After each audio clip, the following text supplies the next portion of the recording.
very good morning to everyone. Am I audible? Good morning again.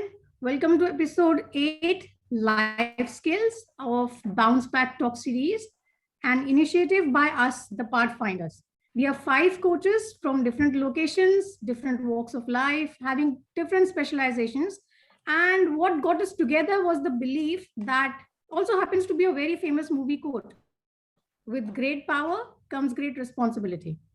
Let me introduce to you the Pathfinders, beginning with myself, your host for this morning.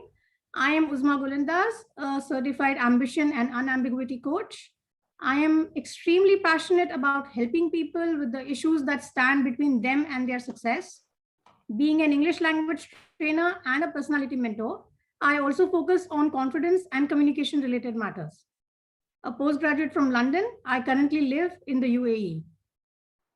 The next Pathfinder is Coach Arif Hussain. He's a certified mindset and performance coach, an author, and a fitness enthusiast and mentor. He's a devoted family man and has been associated with the healthcare industry for 20 years. He guides working professionals between the age of 25 to 45 years to achieve their health and professional goals. The next Pathfinder is Mohammed Saeed, an MBA with over 3 decades of international work experience, a seasoned professional, an author, and a certified Mindshift empowering coach. Saeed is passionate about reaching out and actively engaged in guiding people to overcome their life challenges through Mindshift and transformation. The next, my Pathfinder is the Unblock coach, Hemant Jain. He has been a change management consultant and a trainer with over 18 years of corporate experience. He has worked with large organizations undergoing transformation, focusing on the people side of change. Many working professionals find themselves stuck within glass walls and glass ceiling, and through his coaching, Hemant helps them go higher and further in life and career. The final Pathfinder for today is Jyotika Shetty. Coach Jyotika is a strategic life coach, international author, certified trainer, and an image consultant, helping people achieve their next level performance. She holds an MBA from Manchester Business School and an experience of over 20 years in corporate banking and entrepreneurship. Today, we are here to talk about life skills. We are so focused on our professional choices, and that naturally leads to focusing on and pursuing a professional qualification. And that is a given. We all have to do that. But in the bargain, we completely lose touch with reality and the ups and downs of life that no one is immune to. And these very real ups and downs require a whole different set of skills that we need to imbibe in us, mostly consciously, so that we are able to handle the transitions of situations, emotions, and even physical environment smoothly. Alas, that never really happens, not in most of the cases. And today we wish to highlight the need to do just that, because such skills are not part of our academic training. To begin this interesting and important discussion, let me start with the skill that we cannot do without, something we use all the time, we are using even now. That's our communication skills. We learn to speak since we are in our babyhood, and our vocabulary, awareness about language keeps going higher from there. It is often said that a couple of years are probably enough to learn a new language. But even a lifetime doesn't seem enough to learn how to speak to others if the person doesn't wish to learn that themselves. Communication has always been an essential part of all our lives. Knowingly, unknowingly, it has been there, used by us, and this has been the case for centuries. Despite being such a crucial and basic skill, we seem to take it for granted, not granting it the respect that it deserves. Talking to people allows us to establish a connection with them and also aids in exchange of information and gets us the help we may require, right? From making acquaintances to finding the right person for you, communication rules the process. But for anything to be effective, rules are required, and interacting with people also has its guidelines.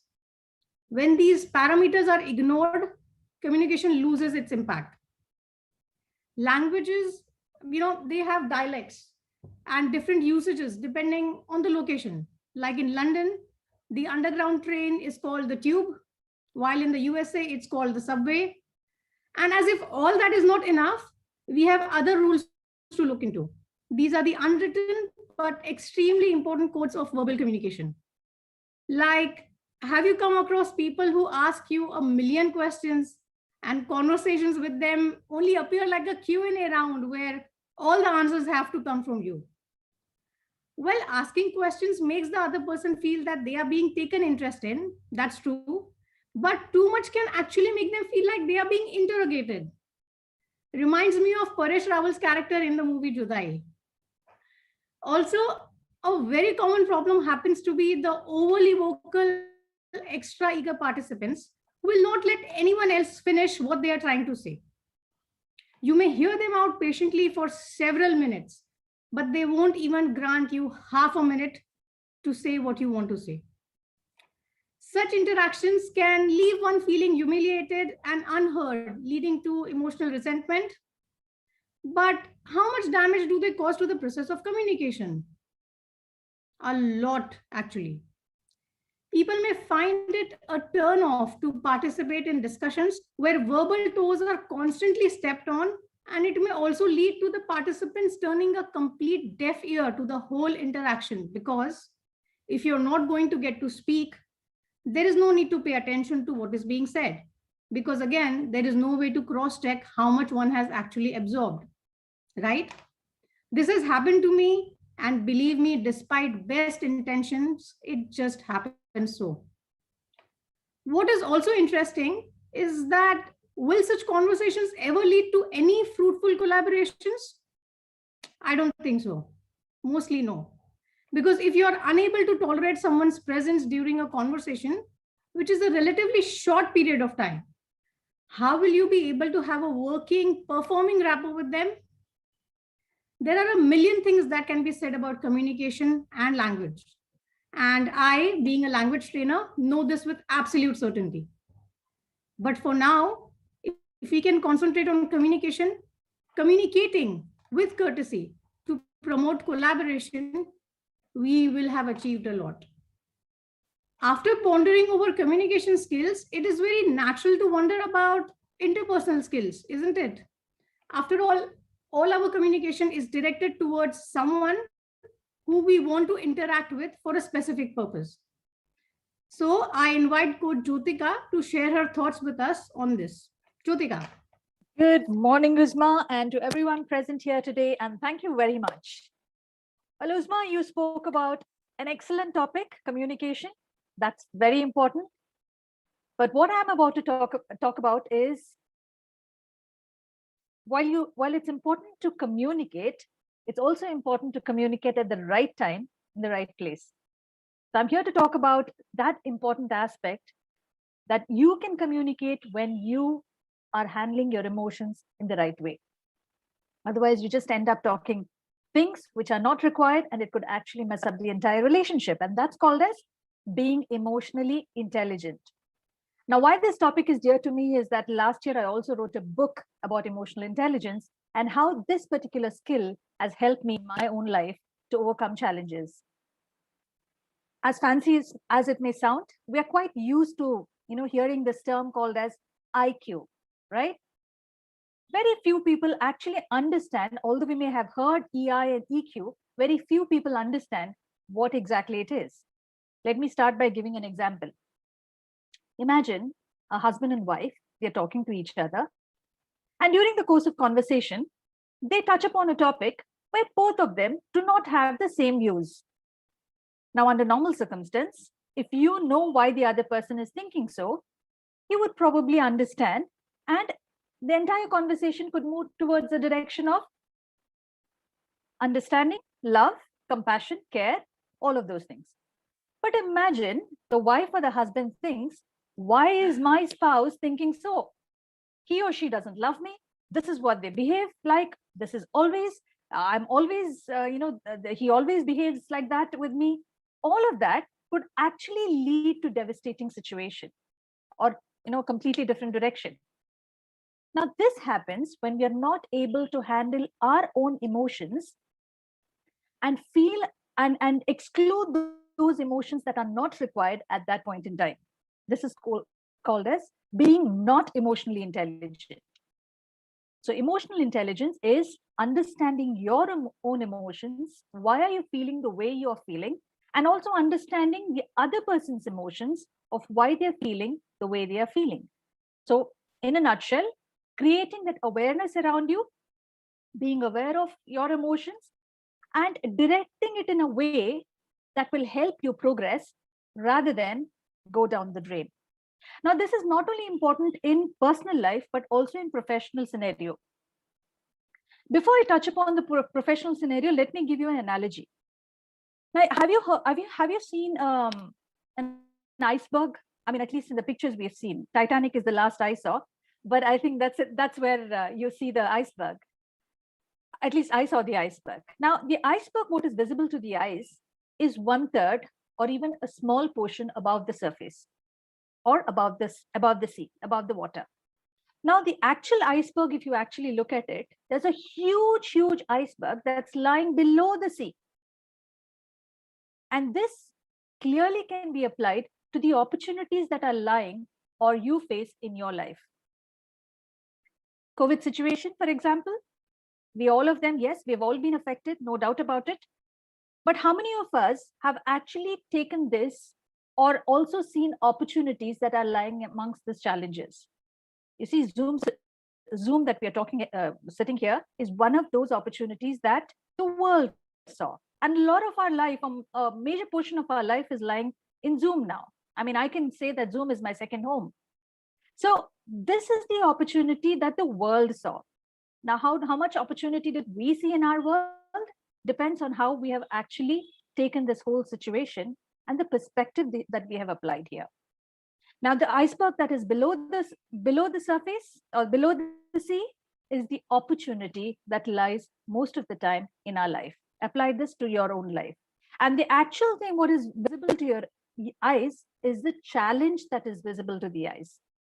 But we can see those opportunities only when we are able to see. Yes, absolutely great. Thank you very much for that. Now, if you actually look at it and you're able to bring in that perspective, you can actually see the opportunities that are lying beneath the surface, the sea. And this is possible when you shift your perspective of how you look at things, for which you need to be emotionally intelligent. Now, talking about the professional aspect, imagine you have a boss or a colleague who's constantly nagging you or is probably not the way you think. Are you going to end up fighting with them? It's definitely not going to help you in your career, right? So some way you have to manage it in a better way. You would be surprised to know that there's an organization called Career Builder, and it's a pretty old research that was done. There was a survey that was conducted in the year 2011 amongst 2,600 hiring professionals. Now, what they said was 59% of them would not hire someone with high IQ and low EQ, which means it was important that the person had the ability to handle their challenges, handle their emotions, in addition to the technical qualifications that they had. And 75% of employees with high EI are likely to be promoted. So you stand a better chance when you're able to conduct yourself in a good way in an organization. Now, let me give another example. Mark Murphy, he's a leadership guru actually. Now, he also wrote a couple of books which are very famous. Now, he conducted a survey on 20,000 employees who were hired. And he found out that 48% of them failed within the first 18 months. And why did they fail? 89% of the time was because of their attitude, and only 11% was due to their lack of skill. Which means when you're emotionally intelligent, when you're able to handle yourself better, you develop great attitude, you will be able to manage stress, and you'll also be able to make good decisions in your life. How many of them actually end up doing this? We see a lot of divorces, we see a lot of misunderstandings, failed relationships. If you actually look at it, it is only because of we have not been able to handle the things, or at least the most of the time, it's because we've not been able to handle the matter in a pragmatic manner, in a much more rational manner. Last but not the least, I would like to leave this entire conversation now with one small, what do you call, one small message that was given by Professor Koti from University of Toronto. And what he said was, people who are emotionally intelligent don't remove all emotions from their decision making. They remove emotions that have nothing to do with the decision. And if we are able to remove those unwanted emotions from, I mean, it's not bad to be emotional, right? We are human beings, and emotion is our basic fundamental of our characteristics or our personality. But what is important is to remove those unwanted emotions out of the entire equation, and you're able to manage your professional life, your personal life, and your life in totality with great results. So if you're seeking success, it's not only the certificate that you should be running behind, but managing your relationship, managing your own emotions, and managing the emotions of the people that you're interacting with. That is extremely important for your success. Over to you, Isma. Thank you for that, Jyotika. I'm in complete agreement. I mean, during my university days, I always heard that IQ is going to be a criterion of the bygone era, and EQ was supposedly everything. And looks like that's coming true already. So when we interact with people, we are absolutely overwhelmed with joy, or at least overwhelmed, because sometimes interactions are complex situations. We find out things about others, about ourselves, and various decisions to make and whatnot.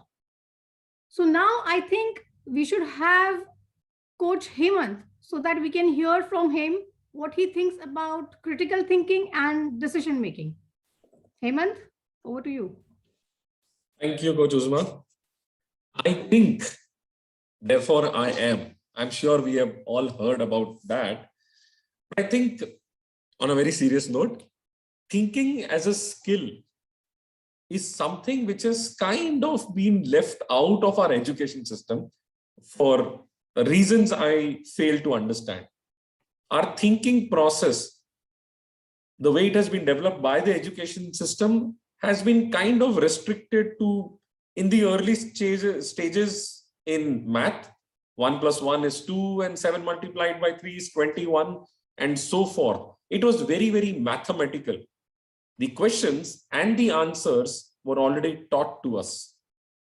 So basically no thinking was required. We already knew what we were looking for. We were taught some processes to follow to arrive at answers and to arrive at solutions. When it came to all other subjects, we just learned stuff by heart. The thinking was not really encouraged. I see a little bit of that being done in our education, the modified or the changed education system of today. But we went through a time where, or at least I went through a time where thinking was not the top priority, learning was. Growing up, even in professional college, etc., thinking was encouraged, but I think they forgot that we did not know how to think. The process of thinking an original thought, an original idea, or going through getting a case and trying to figure out a solution without following a set pattern or an already established pattern. That's what thinking is, and not following something which you have already been taught. That's not original thought, and that's where we have been lacking. I think what has also happened is most of us engage in asking a lot of questions. What will happen if I do this? What will happen if I don't do this?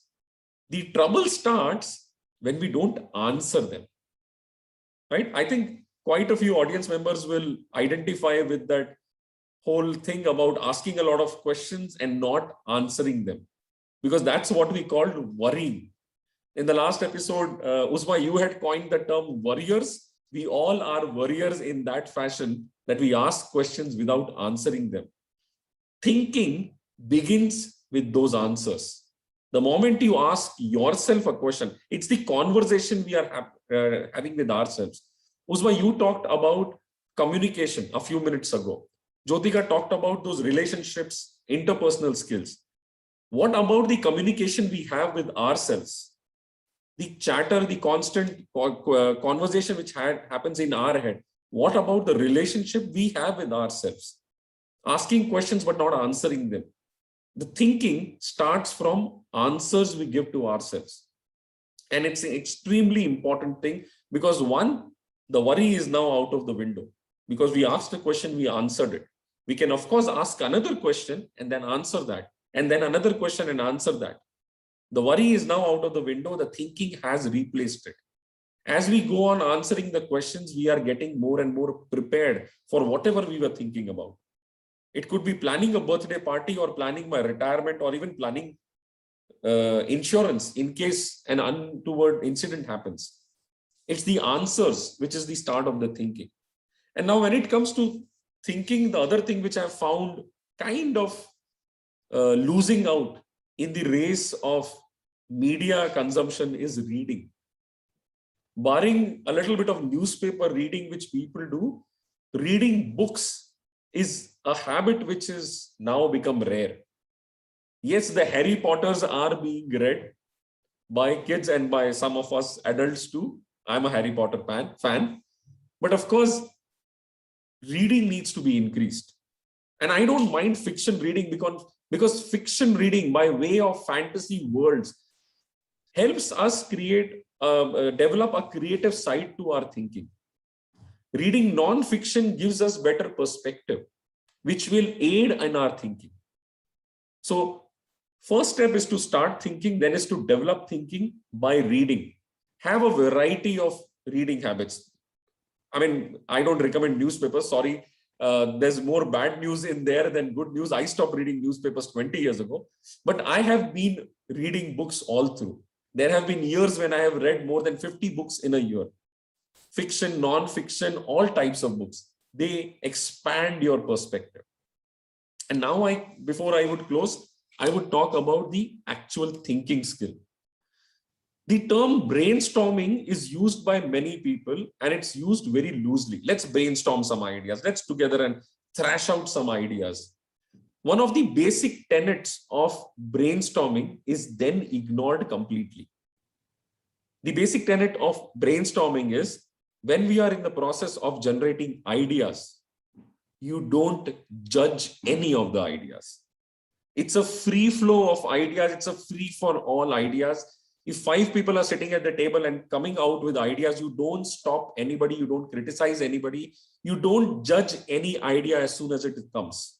Because the moment you start doing it, you are discouraging someone from coming up with further ideas. You may call an idea stupid. Let that idea be stupid, but let it be there on the table. Let it be there without judgment. Because stupid ideas can encourage more ideas. Of course, it can encourage more stupid ideas, but then one of them will be a very brilliant idea, which you would have lost out if you would have not encouraged that first stupid idea. So it's very important to understand brainstorming in its true sense and utilize it in the true sense. And of course, the second thinking tool, which I often recommend to people is a very interesting and useful tool, which is the 6 thinking hats. What that tool does is compartmentalizes your thinking into different ways. So that's another way of preventing you from getting either emotional or too negative or too judgmental about your idea. So it says compartmentalize your thinking, put on a white hat and look at data and facts and information. Don't look at any other aspect. Don't think about how you feel about the idea or what could go wrong with the idea. Look at only facts.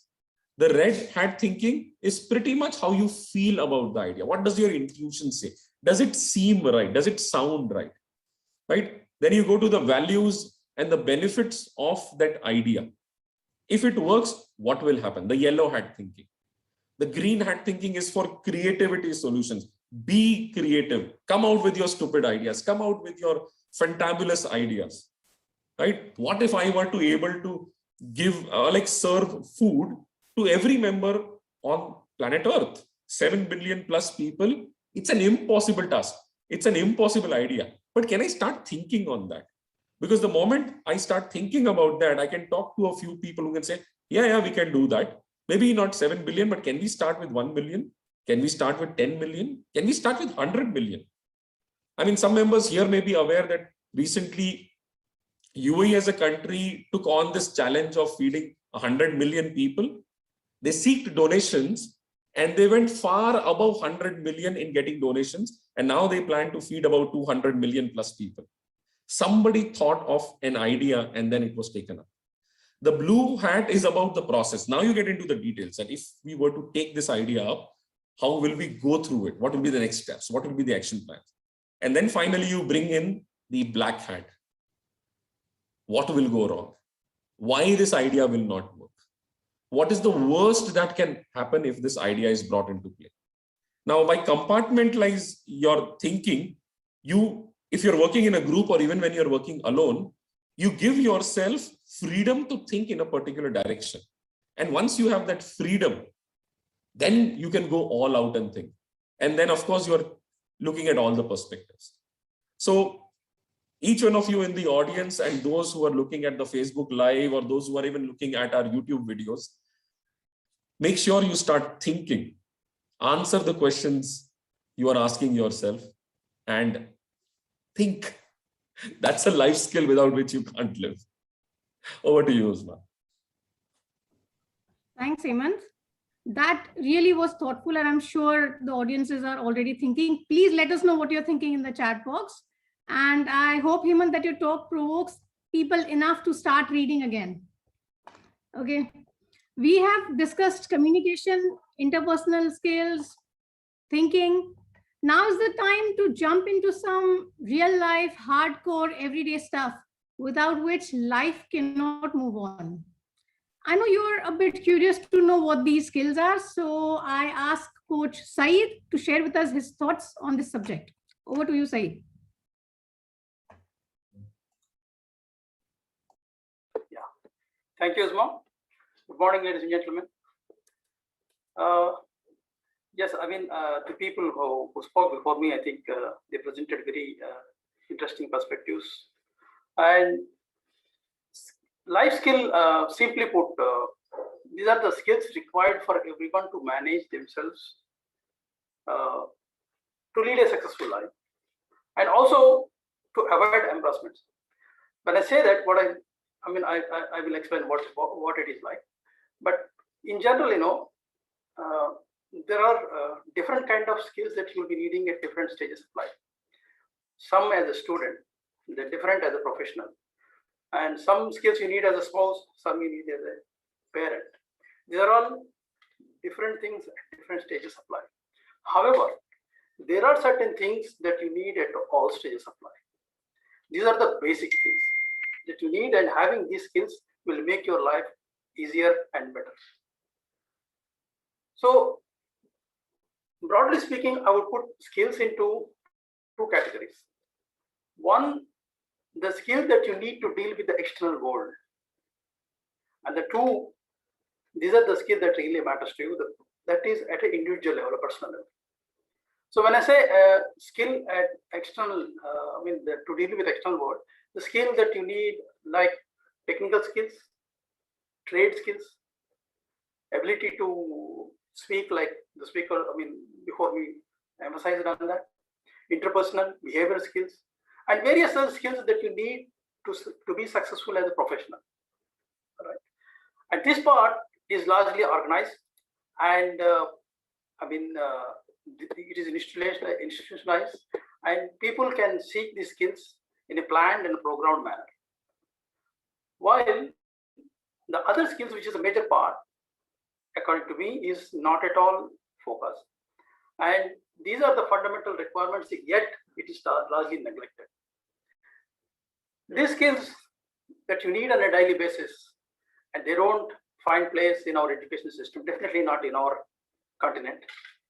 And even in workplaces, they are largely neglected. So what I mean by these fundamental skills, that is the hands-on experience on just about anything. Let us take, just for example, simply cooking. Irrespective of the gender and age, I would say one should know some cooking, because that will help you survive any place, anytime. Let me share my experience. I left my house and went to Gulf to work. And when I went there, of course, I don't know nothing about nothing cooking. So food is available, nice restaurants are there. I thought, okay, it's much better. I can eat one good thing at each day. I did it. I did it for a couple of weeks. The only thing is I ended up in a hospital with a bad stomach. Okay, I was there in 5 days. Then everybody said, no, you should cook. Yes, I need to cook, but I don't know nothing about cooking. So that's when I spent a lot of time talking to my mom how to cook. And all that I did was I cooked a bowl of rice and a bowl of dal. And these things was like, when I ate that, it is like I'm eating something from the heaven because I cooked it. And moreover, it has reduced my dependency on external source. I don't have to go to anybody to do that. So this kind of independence, that is the first time I felt, okay, I can cook now. I can be on my own. I can do this thing by myself. I don't have to depend on something else. So that was a fantastic revelation for me. Like that, there are so many other things that people should know. That's what I feel.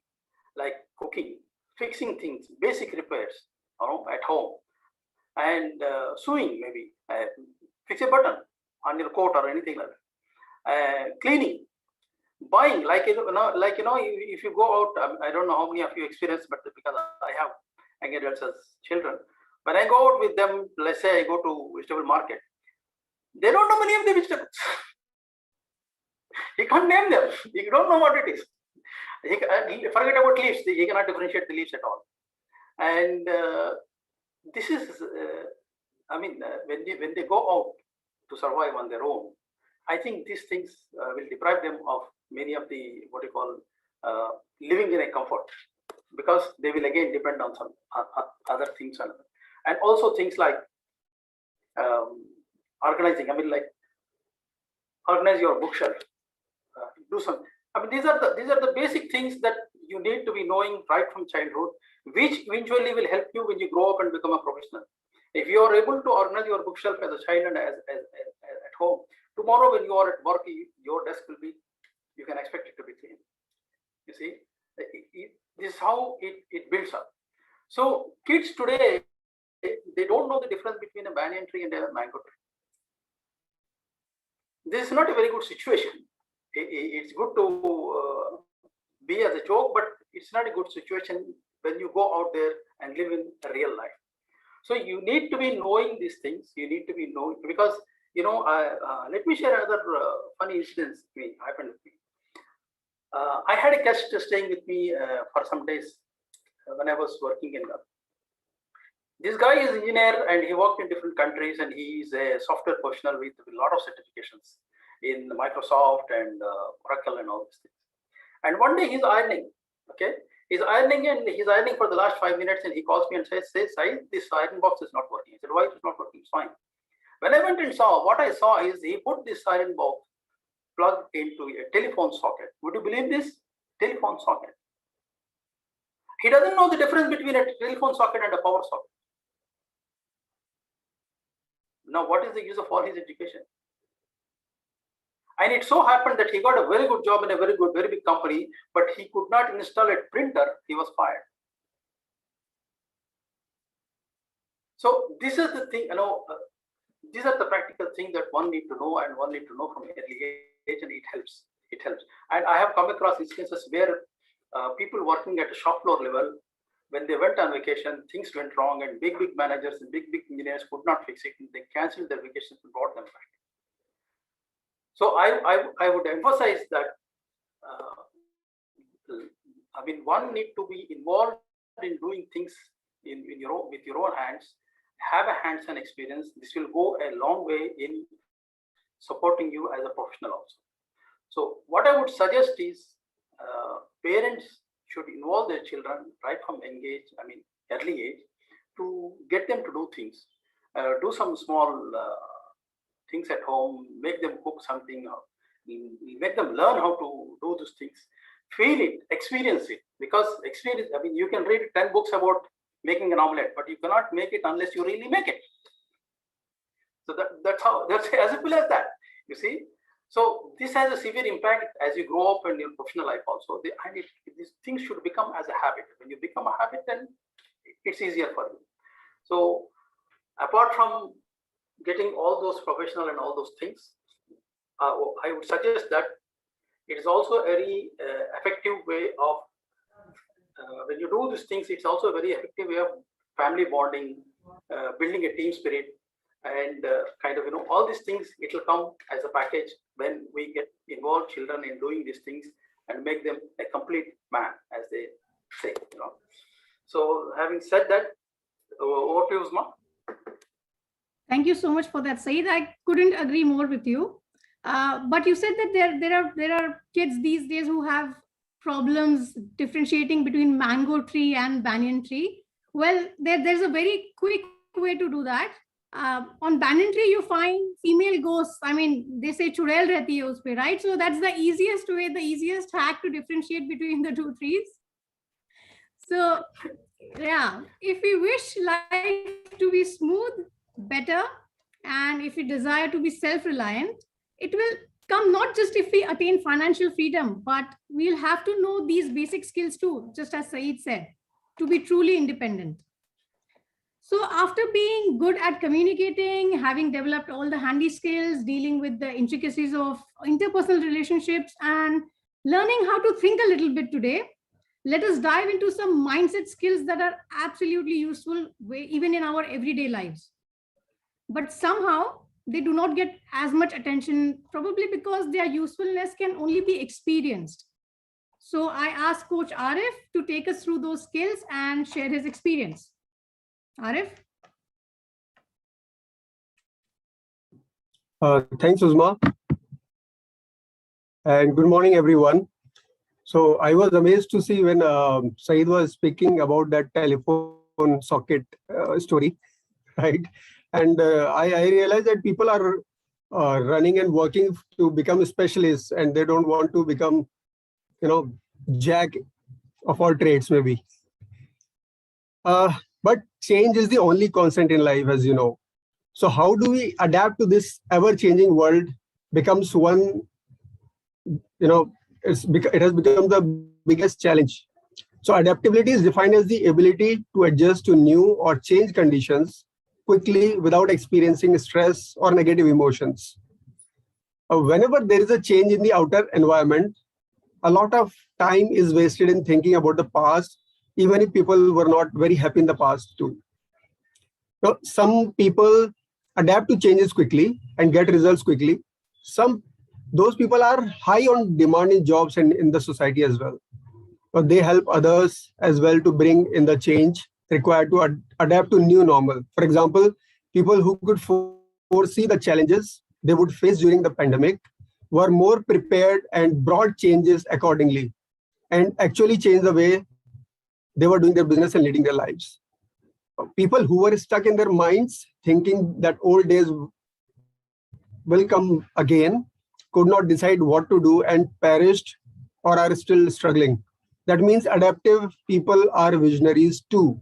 They can foresee the future. People who are unemployed struggles for getting good jobs, and who get jobs live in fear of losing it. Where will the confidence come from then? So it will come from having more than required skills, doing more than required. And then you won't have to praise your bosses unnecessarily or laugh at their jokes even when you don't want to. So this is just my personal opinion and not any suggestion. Everyone should have at least one such skill, whether a passion or a hobby, which you can earn from in times of need. For example, cooking good food, which is always in demand. Basic, maybe servicing of vehicles, or music, dance, or yoga, which is trending now, or just travel and photography. Maybe you can teach others how to use social media and apps. So these skills can even help if one is not literate or maybe stuck in homemaking for years. We don't know when the time would change. So remaining prepared will keep you away from any kind of distress. And not just earn, but also know how to manage your money well. Watch our previous video on money management if you have not seen yet. Now, the idea is to be aware of yourself and your environment. best kind of adaptability is being prepared even before the time comes. One way of learning life skills is to go and stay alone at some place where you don't know anybody. Like some of our coaches had. In fact, I got an opportunity to do that, and I learned in 2-3 years what I could not in my entire career. When we are at home or with friends, we show anger at the first instant. But can you do that with strangers at a new place? We love to tag people with negativity very easily. For example, Delhiites are stereotyped for using the names of their powerful connects. मेरे चाचा minister है, मेरा भाई police में है, etc. Now, I do not generalize. All kinds of people are there in such big cities, but just assume if there are some people who do that. Same people will learn how to tackle a situation when in new place without bringing those names in conversation. Why? Because you are alone. Humans have natural survival instincts. We kill those instincts by remaining in comfort. Get out of your comfort zone and you will learn naturally how to adapt to a change or a new environment or a new normal, one of which is going on. You will learn how you can make great friends even if they were not connected with you earlier. You will know how to control your emotions. You will know how not to react to small or unimportant incidences. You will know how you can take care of yourself before anyone or anything else to keep yourself healthy mentally, physically, emotionally, and even spiritually.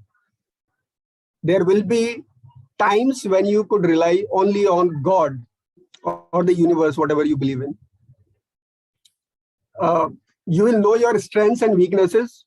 You will anyway know the reality when you will be alone, right? You will learn how you keep a balance between your feelings and rational, how you can behave wise and not get carried away with emotions, whether it is love, anger, ego, or anything else. So the other way to learn life skills would be to go for a solo traveling and explore new places, new people, new culture, food, right?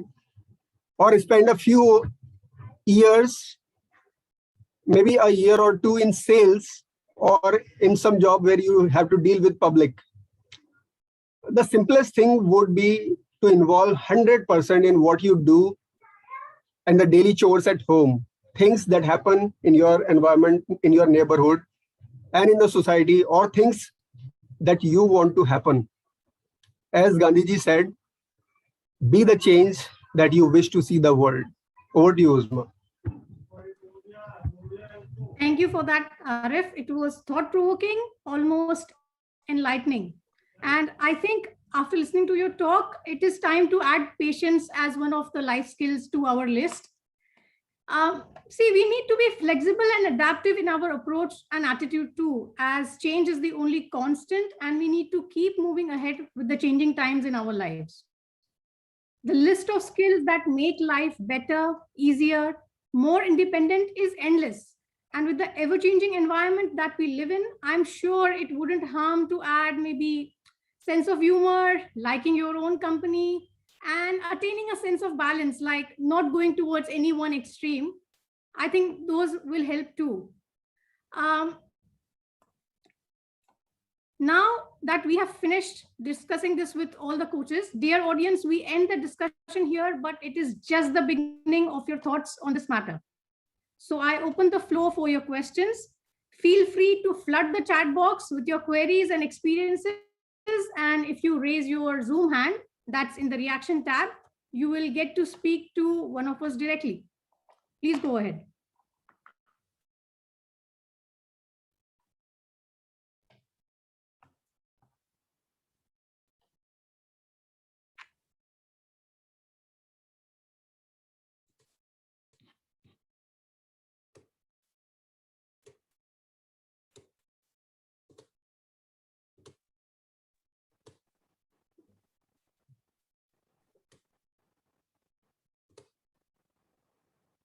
Probably take a picture. Yes, Mr.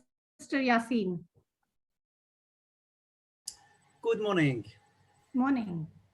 How are you? Thank you for all very, very interesting. We always learn something, only small word or small approach that even all our experience, sometimes we miss things that you guys, if each one brings something, which I love it. And one thing that I didn't hear is the word listening. You know, we are talking about communications, but we didn't talk about listening. And I think this is maybe, for me, it's maybe the number one before communications. And the rest, of course, emotions and the rest, I agree totally. And I like Jyotika approach, because I have a book that I want to write, and I will use a lot of things that you are talking about. So I will share that. And thank you for all. This is what I want to say. What do you think? Mr. Yasin, since I spoke about communication, I would like to take that along with any other coaches that would want to participate. Communication does include listening, because it is one of the skills. That is how you communicate. Communication is a two-way process. So unless you listen, you will not be able to respond or talk. And if the communication is initiated in a way that talking goes first, the response has to come and you'll have to listen to the response. So listening is an inherent part of communication. It cannot happen that you just keep talking and no one is listening. So that's by default, it goes into that. Yeah, and Yasin, I'm just for the benefit of the audience. One reason why we did not focus on listening today was that any conversation you have on conversation, listening is pretty much the first thing which comes up. As you rightly said, it's the foundation for any communication. What we tried to do today was touch upon certain topics which are not the commonly talked about ones. Yeah. So listening is kind of a de facto, it's always there. So we try to focus on things which are kind of left out, which are given second priority. So let's highlight those. We cannot educate people. We strongly believe that we don't have it in ourselves to go out and educate people on all the stuff we have talked about. What we can do is give a gentle nudge and a gentle push in the right direction. And then people are intelligent and matured enough to explore those subjects further and take on further learning. I think with this COVID, it is a chance.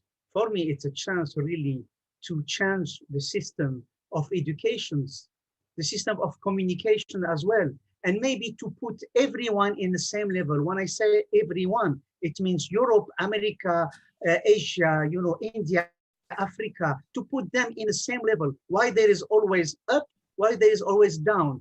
I mean, we have very smart people in every continent, which they don't have the chance to communicate and to be, seen as a high level.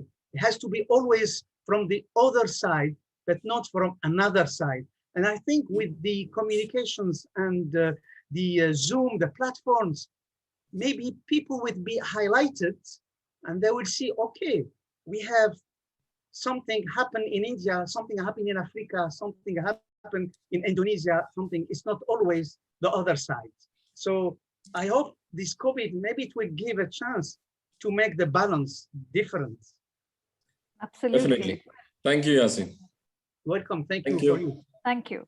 That was a noble thought, Mr. Yasin, but I think it will take time, much like the educational revolution that we are aiming for. Okay, anyone else who would like to speak to us?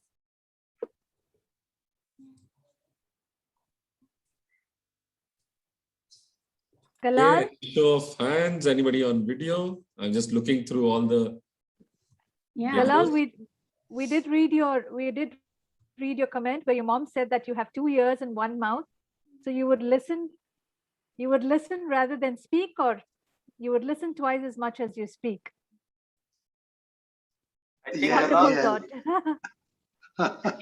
Yeah, she told me that over 60 years ago. Okay. I'm sure your wife is one lucky lady, Galal. No, good morning, Galal. Listen twice and speak just half of that. I mean, that's I think what I would say almost number one on women's list, right? I want to ask a question to Galal. You said You posted something about Aristotle. Is it Aristotle or your wife? You're going to get me into trouble, Saeed. I'm sorry I came in late and I heard you guys talking about is it cooking? Because I'm an honorary chef, even though I can only do eggs by the Egyptian Chefs Association. And I came out as a chef in many tikka. I'm Mr. Spicy, chicken tikka, many things like that. Yeah. Galal, the It's thing about cooking is that if you know that skill, of course, it will allow you to survive outside, but at the same time, irrespective of the gender, it will help you survive with your own spouse. now I learned we used to have a maid for 12 years and we discovered that she was robbing us. So for the past 3 months now, I've been learning to serve my breakfast in bed to my wife. I do the coffee, I do eggs and things like that. And I've developed muscles on my eyebrows because I keep going up and down carrying all these things, and some of it falls on the floor and I'm clumsy. Now we're in a resort. I'm not at home. We're out of town on the Mediterranean, so I don't have to go up and down. It's a one floor chalets. So Enjoy your time. That's really Those sweet. are great life Galal, skills. I'd love to tell you about, of course, now I'm 77 and she's 70. it's okay. You don't need to tell us. One.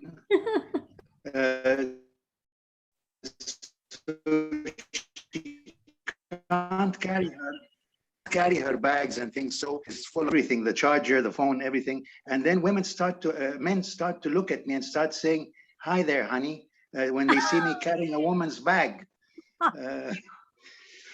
And I started doing the beds as well. This is something new for me. And what else? And she wakes me up at 3 o'clock in the morning and asks me if I'm thirsty. This means she wants me to go and get her some water. So I've been learning a lot. Yeah. And you said you're very good with eggs, Galal. I hope you've not taken over the chef's egg station in the breakfast buffet. Well, we have two meanings of eggs in Egypt, but I don't think you would like me to talk about the second one. So yeah. It's a family show. It's a family show, and secondly, I'm not from Egypt, so please count me out. Okay, but I think a fairly good set of skills, life skills, Galal has also pointed out, keeping your wife happy, or let's say keeping your spouse happy. Thank you, Galal. Happy wife, happy life. Happy wife, happy life. Yeah, I learned that. That would be a life skill.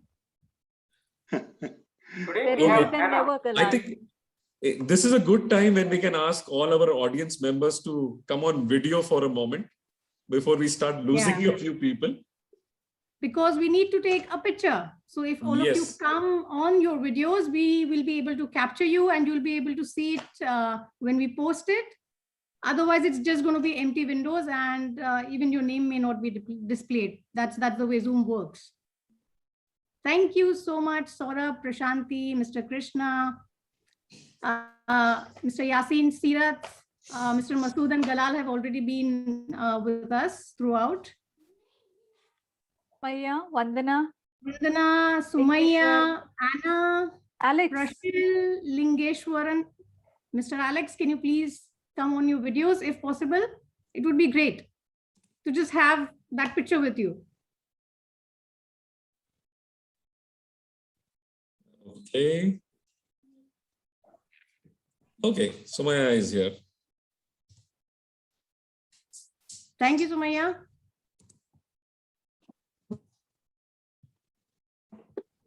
Thank you, Vandana and Alex. Alex and Vandana are also here. Fantastic. Okay, let me take the picture.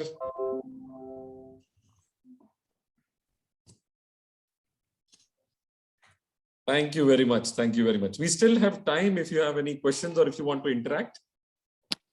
Yes, please. We can still talk and take your questions.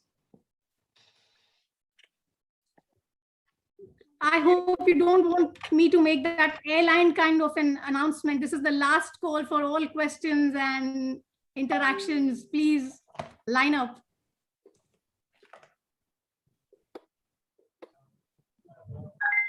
Oh, looks like we have one satisfied Vandana. and happy audience. Yes, just a second. Vandana, sorry, I didn't see your hand going up.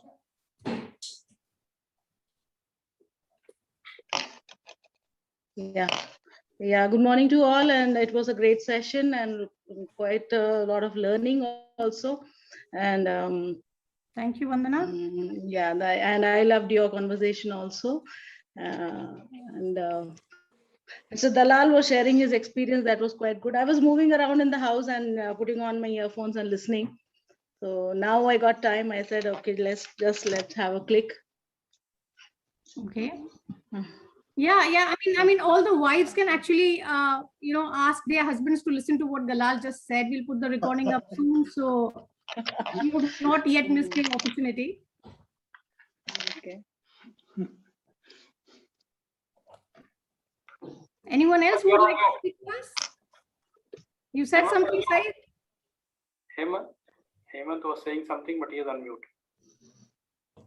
No, I was just saying that we are going to put up the recordings. So whoever you want that they should listen to certain parts of it, make them do so. Okay, any further hands going up? Anybody wants to interact? Or we could come to the conclusion of the session. Okay, so since we don't see any more questions, we are about to stop the recording, but please feel free to interact with us some more after the recording stops. We can still talk, and let's see where it goes. Yeah, Yasin, you can see the recordings on YouTube. All videos are available there. On YouTube, all of us actually put the recordings up. So by tomorrow, you'll be able to see them on any and all of the 5 channels. Yes. And we'll put, in the chat, we will put in our link for the feedbacks for this session. So it will be great to hear from all of you. Those feedback inputs help us make the sessions better. And we are already on the 8th episode. So 2 more episodes to go for our 10-part series of Bounce Back to End. And your inputs will give us ideas for what project we take up next. Okay. And yes, Uzma, you should tell them about our next session. The next session is actually going to be about something very interesting. I'll just give you a hint. It's like birds of a feather flock together. Any ideas?